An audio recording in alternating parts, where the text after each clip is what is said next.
หมายสูงถึงพี่น้องผู้ปันแห้งเฮาเขาที่ในข้อง YouTube ก็เลื่อนออนตั้งเสียงอยู่คาอ้อเพราะข้าวันเมื่อในกอจกแม่นยาในวันที่27เดือนออโตบาปี2แห่งปลาย22เสตอนดาววันเมื่อในได้กอเฮาข่าวอ่อนกันมาถ่อมยินด้วยข่าวเงาในเมืองซึ่งมันจำเศร้าก็วางเขิงปัน KNLA ในนาซึกดับซึกปลดปล่อยเจอจัดยั้ง KNLA เข้าตึกดับซึกมันกุ้ยลงไต่อันปักไว้ดีในเจเวงนกตะโกเจตอนดูปลายยาเมืองยางเสซึ่งมันย่อมวางเขิงปันตั้งนำในเย้า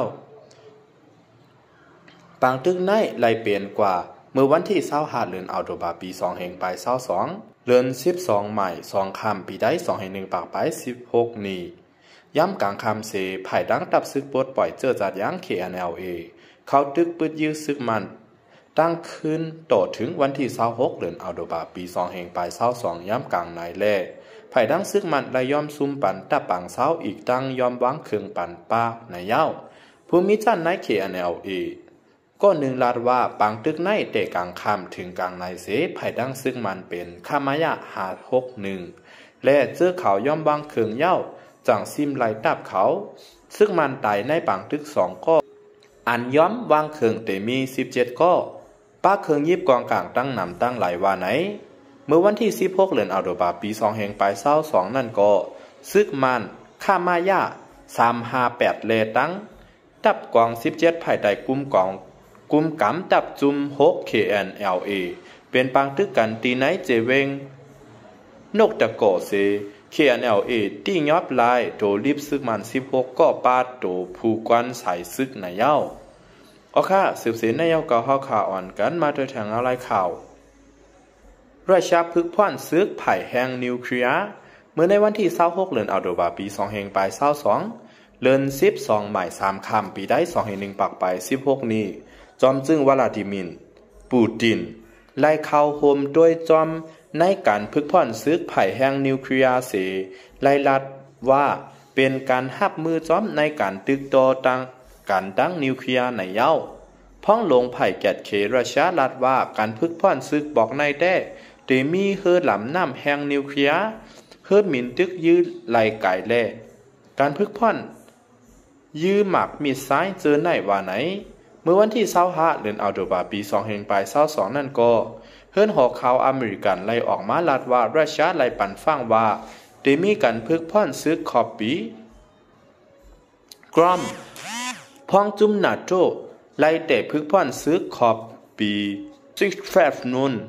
เมื่อวันที่24เดือนออโตบาปี2แห่งปลาย22นั่นในเย้า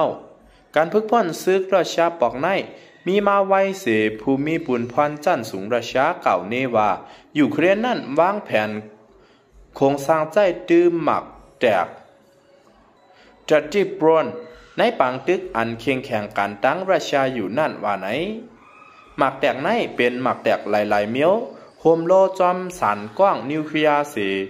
เป็นเครื่องกองกลางอันโครงสร้างออกมาตาเพสันกว้างนิวเคลียร์นั่นแลเดเฮ็ดให้กวนลู่เสียงตายย้อนมันไหลตั้งนำในเย้าเมื่อในวันที่25เดือนออโตบาปี2แห่งปลาย22จอมจึงเจ้าป่ายตันก็ไล่ออกมาปันฟังถึงราชาในการใจตื้อหมักแตกนั้นหมักนิวเคลียร์ต่างรองในปังตึกยูเครนนั่นมันเป็นรองเฮ็ดสร้างอันให้แห้งเตะๆว่าไหน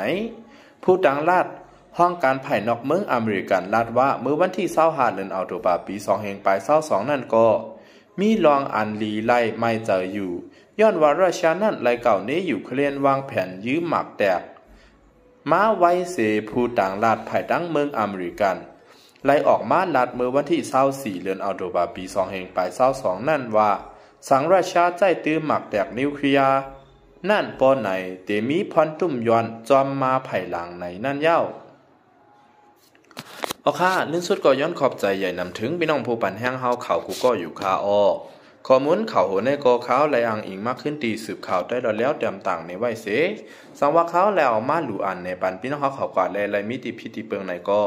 ย้อนในพี่น้องเขาปล่อยว่างคว้างปันใหญ่นำเสลื่นสุดตอนดับพี่น้องเขาป้อเตอำกัดคลิปวิดีโอใหม่ๆอันเตมาแทงไผ่ดังนั้นนั่นก็แค่ต่อใจเด็กติดตามใบปันตีในข้อง YouTube งั้นเลื่อนอ่อนในใหญ่ๆนำน้ำเสกำคา